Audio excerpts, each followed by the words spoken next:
같이 사도신경으로 신앙 고백합니다.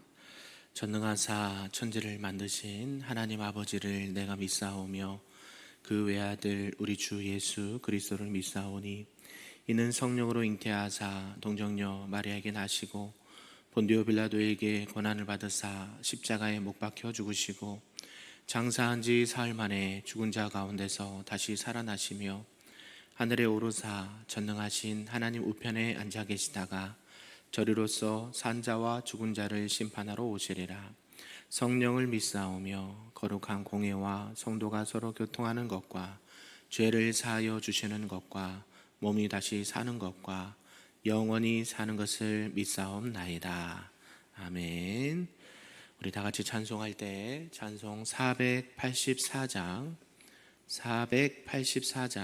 내 마음의 주여 소망 드셔서 찬양합니다.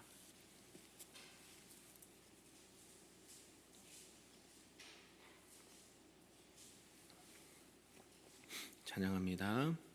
내 맘의 주여 소망 되소서. 주 없이 모든 일 헛되어라. 밤에나 낮에나 주님 생각, 잘 때나 깰 때 함께 하소서. 지혜의 주여 말씀으로서 언제나 내 안에 계십소서. 주는 내 아버지 나는 아들.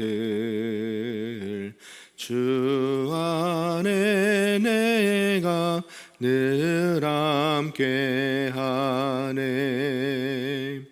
세상의 영광 나 안 보여도 언제나 주님은 나의 기업. 주님만 내 맘에 계시오니 영원한 주님 참 귀하셔라. 영원한 주님 내 승리의 주. 하늘의 기쁨을 주옵소서. 어떠한 고난이 닥쳐와도 만유의 주여 소망 되소서. 아멘. 오늘 하나님의 말씀은 구약 성경 사무엘하 4장 말씀입니다. 구약 469쪽에 나와 있습니다. 사무엘하 4장 말씀입니다. 우리 한 절씩 교독하겠습니다. 사울의 아들 이스보셋은 아브넬이 헤브론에서 죽었다 함을 듣고 손에 맥이 풀렸고 온 이스라엘이 놀라니라. 사울의 아들 이스보셋에게 군 지휘관 두 사람이 있으니 한 사람의 이름은 바나요, 한 사람의 이름은 레갑이라. 베냐민 족속 브에롯 사람 림몬의 아들들이더라. 브에롯도 베냐민 지파에 속하였으니 일찍이 브에롯 사람들이 깃다임으로 도망하여 오늘까지 거기에 우거함이더라. 가리저는 아들 하나가 있었으니 이는 무비보셋이라. 전에 사울과 요나단이 죽은 소식이 이스르엘에서 올 때에 그의 나이가 5살이었는데 그 유모가 안고 도망할 때에 급히 도망하다가 아이가 떨어져 절게 되었더라. 브에롯 사람 림몬의 아들 레갑과 바하나가 길을 떠나 볕이 쬐을 때에쯤에 이스보셋의 집에 이르니 마침 그가 침상에서 낮잠을 자는지라. 레갑과 그 형제 바나가 밀을 가지러 온 채하고 집 가운데로 들어가서 그의 배를 찌르고 도망하였더라. 그들이 집에 들어가니 이스보셋이 침실에서 침상 위에 누워 있는지라. 그를 쳐 죽이고 목을 베어 그의 머리를 가지고 밤새도록 아라바 길로 가 헤브론에 이르러 다윗 왕에게 이스보셋의 머리를 드리며 아뢰되 왕의 생명을 해하려 하던 온수 사울의 아들 이스보셋의 머리가 여기 있나이다. 여호와께서 오늘 우리 주 대신 왕의 원수를 사울과 그의 자손에게 갚으셨나이다 하니 다윗이 브에롯 사람 림몬의 아들 레갑과 그의 형제 바나에게 대답하여 그들에게 이르되 내 생명을 여러 환난 가운데서 건지신 여호와께서 살아계심을 두고 맹세하노니 전에 사람이 내게 알리기를 보라 사울이 죽었다 하며 그가 좋은 소식을 전하는 줄로 생각하였어도 내가 그를 잡아 시글락에서 죽여서 그것을 그 소식을 전한 가품으로 삼았거든. 하물며 악인이 의인을 그의 집 침상 위에서 죽인 것이겠느냐. 그런즉 내가 악인의 피 흘린 죄를 너희에게 갚아서 너희를 이 땅에서 없이 하지 아니하겠느냐 하고 가지습니다.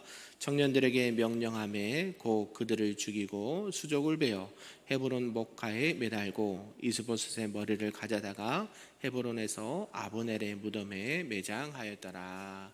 아멘. 할렐루야. 오늘 새벽에도 하나님의 크신 은혜가 우리 모두에게 충만하시기를 간절히 소망합니다. 아멘. 네, 오늘은 이제 사무엘하 4장 말씀이고요. 이제 사울 왕가가 완전히 이제 몰락하게 되는 것을 이렇게 보게 됩니다. 앞서 이제 아브넬의 배신과 죽음을 계기로 드디어 오랜 기간 다윗과 이 사울 일가에 벌어진 내전이 종결되는 과정을 오늘 기록을 하고 있습니다. 내용을 좀 구분해 보면 이제 아브넬이 이제 헤브론에서 죽임을 당한 사실을 알게 된 이스라엘 왕 이스보셋은 자포 자기 상태에 빠지게 된다는 것이 3절까지 말씀하고 있고요. 또한 그 중간에 요나단의 아들 무비보셋을 소개하면서 다윗이 나중에 이 무비보셋을 보살펴 주게 되는데 특별히 이 요나단과 우정을 지켜가는 과정을 연결고리로서 이렇게 무비보셋을 소개하고 있는 것을 볼 수가 있습니다. 4절에 기록되어 있고요.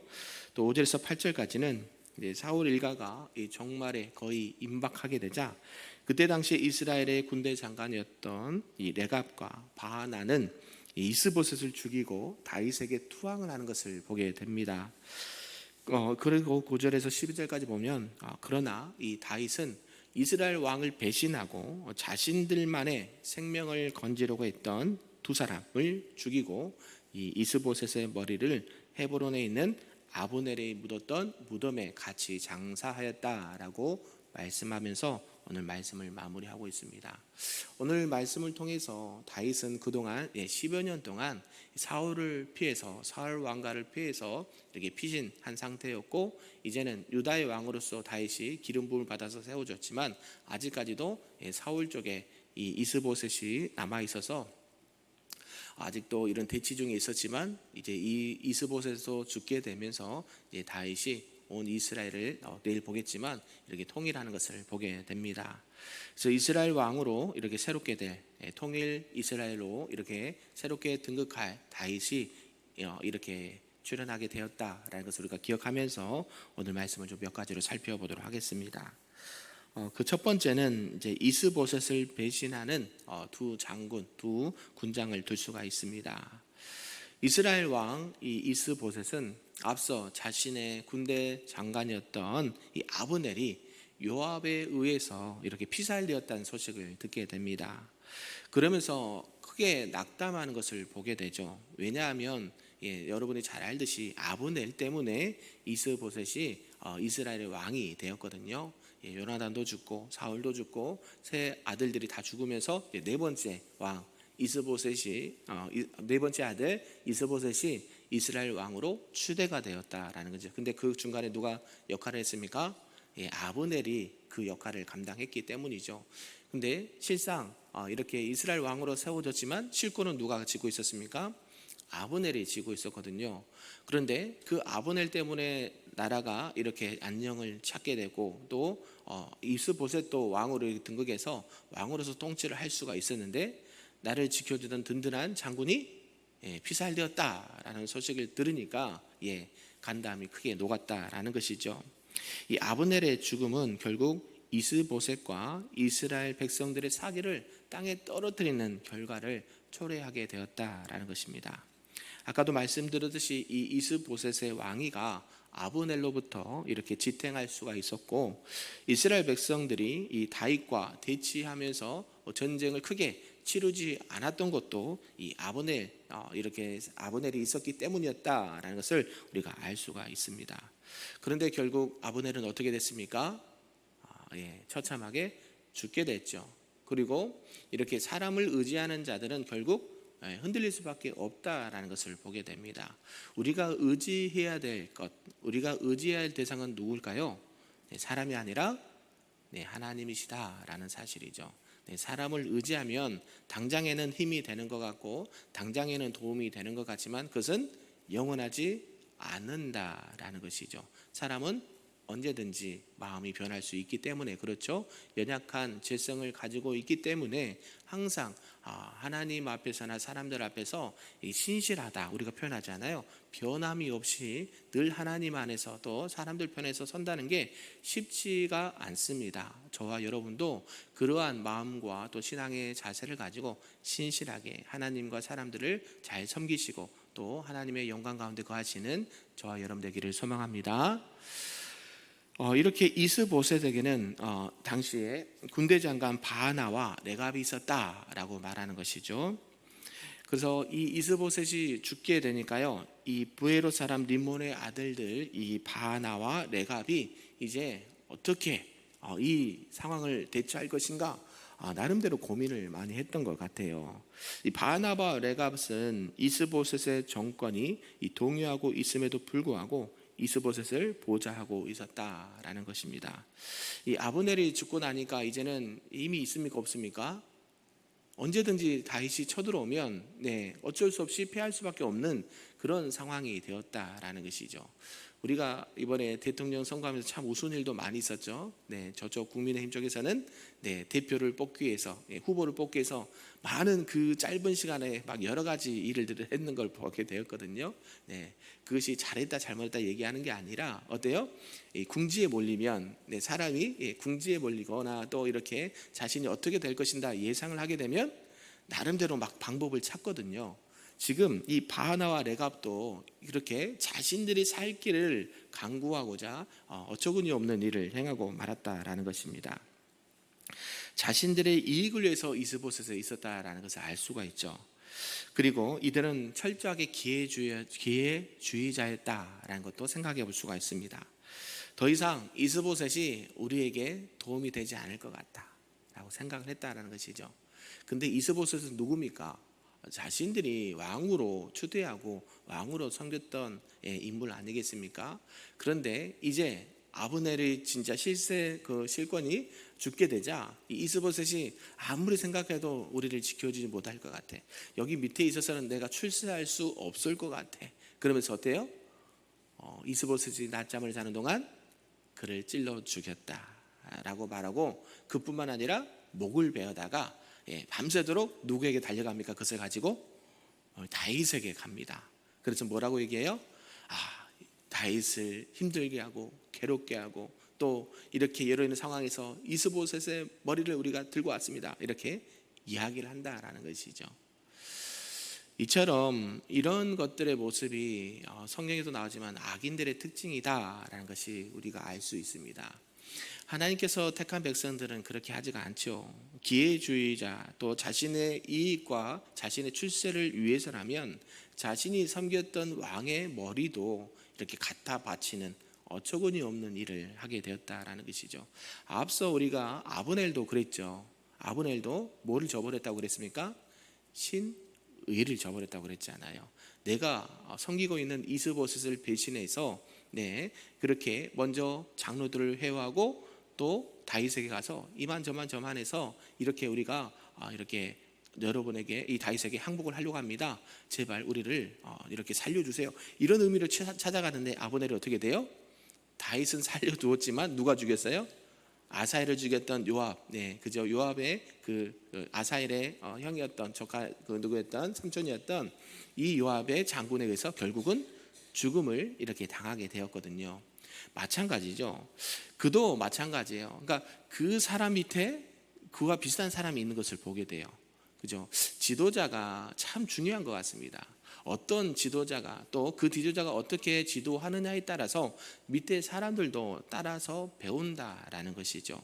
착한 것, 좋은 것, 선한 것을 배우고 또 그것을 가르치고 하면 참 좋겠는데 그렇지 않은 지도자와 리더가 있다면 그 밑에 있는 또 그 수하에 있는 사람들도 안 좋은 것을 많이 배우게 된다라는 것이에요. 그러면서 그는 이 바하나와 레갑은 자신이 섬기고 있던 이스보셋을 이렇게 배신하게 되는 것을 보게 됩니다. 그러면서 이스보셋을 살해를 했고 그의 머리를 이 다윗에게 갖다 바치는 악한 행위를 했다라는 것이죠. 이렇게 두 번째로 악인의 행위를 볼 수가 있는데요. 이제 벼시 찔 즈음에 낮잠에 자고 있던 이스보셋을 이 살해한 바하나와 레갑은 이렇게 이스보셋의 목을 이렇게 베었다라는 것입니다. 이렇게 목을 벤 것은 누구에게 잘 보이기 위함이었을까요? 다윗에게, 그죠? 혹시라도 이런 자신들의 행위가 아이고 다윗으로 칭찬 듣고 상급을 받을 수 있겠다라고 얘기했다는 것이죠. 그러면 다윗은 어때요? 자기 손에 피 묻히지 않고 적을 없애버렸다라고 자신들은 생각을 했다라는 것이죠. 그래서 그들은 그 머리를 취하여서 밤새 아라바 길로 행해서 이 헤브론에 이르러 이 다윗 왕에게 이스보셋의 머리를 바쳤다라고 말하고 있습니다. 그러면서 이렇게 이야기합니다. 왕의 생명을 해하려 하던 원수 사울의 아들 이스보셋의 머리를 가져왔나이다 라고 이야기를 하면서 자신들의 행위가 마치 하나님의 뜻에 따라서 다윗의 원수를 갚는 것을 이렇게 정당화하려는 모습을 보게 된다라는 것이죠. 악인들의 특징이 나오죠. 악인들이 무엇을 얘기합니까?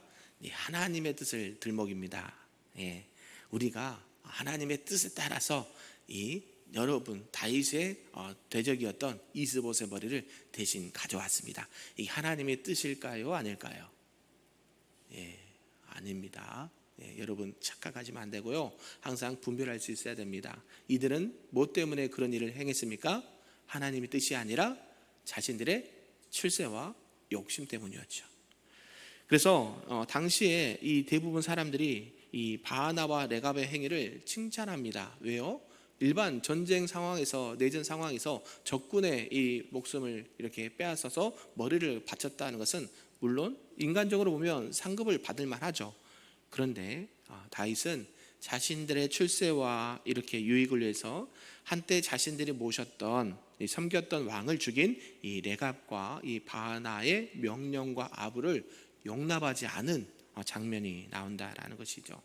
결국 다윗은 어느 편에 섰고 어느 편에서 생각하고 말했는지를 알 수가 있습니다. 사람 편에 섰다라고 한다면 그들이 한 행위를 칭찬하거나 이렇게 격려를 해주는 것이 맞겠죠.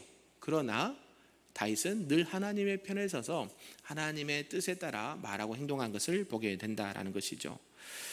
그러면서 세 번째는 이 배신자를 엄벌하는 다윗을 볼 수가 있습니다. 스스로 하나님의 정의의 도구가 되었다라고 말하면서 하나님의 심판의 칼을 자처한 이 레갑과 바하나는 다윗은 자신의 삶을 보호하시고 인도하시는 분은 하나님이다라고 고백을 하죠. 수많은 생명의 위협과 어려움이 있었지만 그 생명을 지켜주신 분이 누구였다라고 고백합니까? 하나님이었다. 너가 굳이 그러게 하지 않아도 누가 지켜줘요? 하나님이 지켜줬을 텐데 라고 말하고 있죠.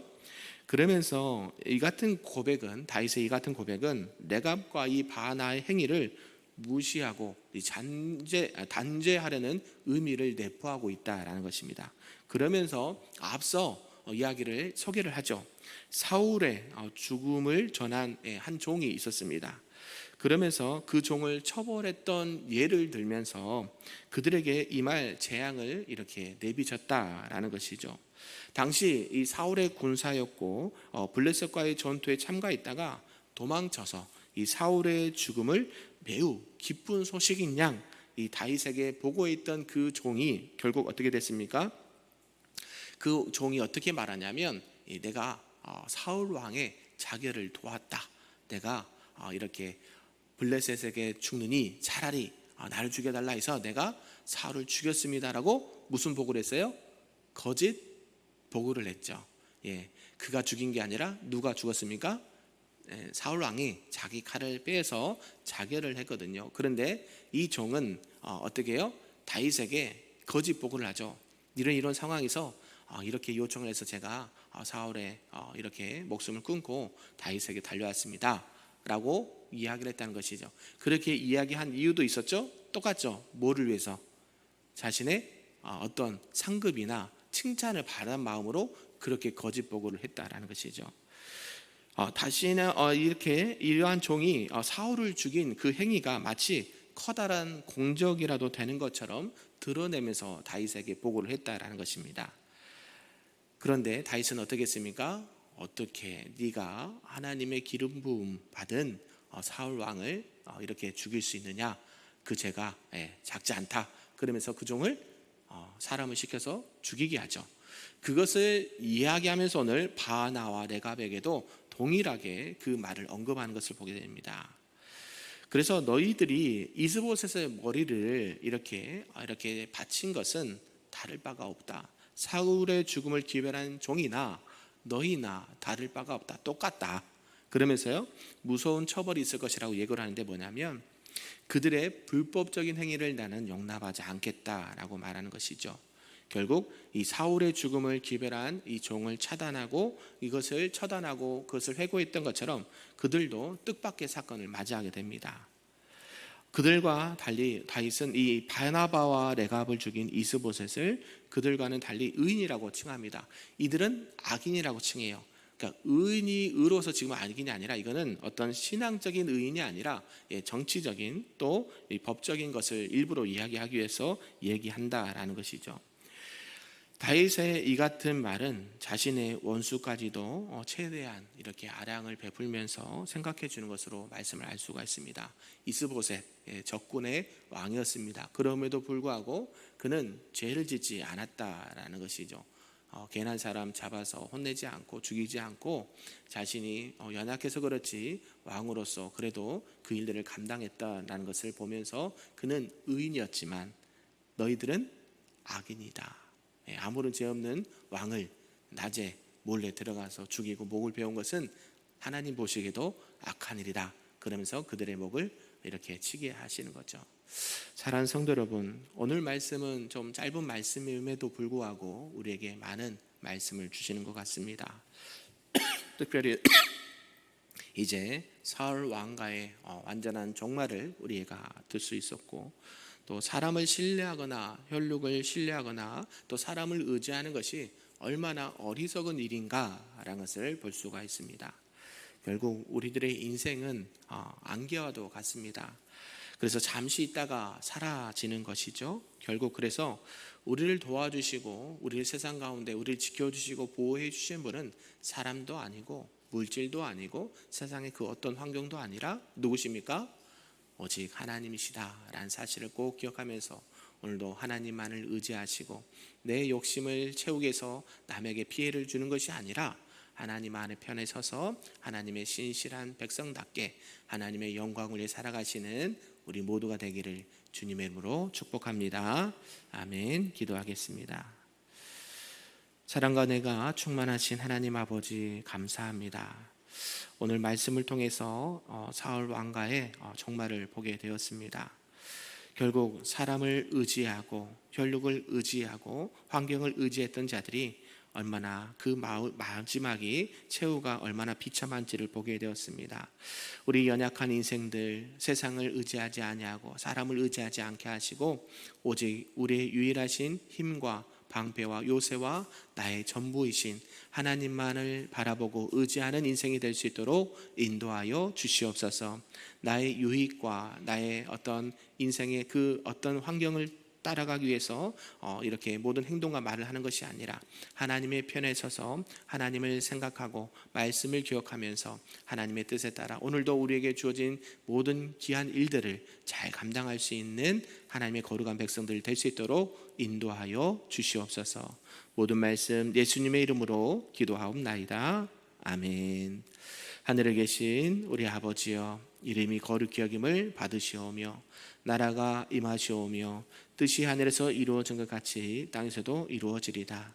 오늘 우리에게 일용할 양식을 주시옵고 우리가 우리에게 죄 지은 자를 사하여 준 것 같이 우리 죄를 사하여 주시옵고 우리를 시험에 들게 하지 마시옵고 다만 악에서 구하시옵소서.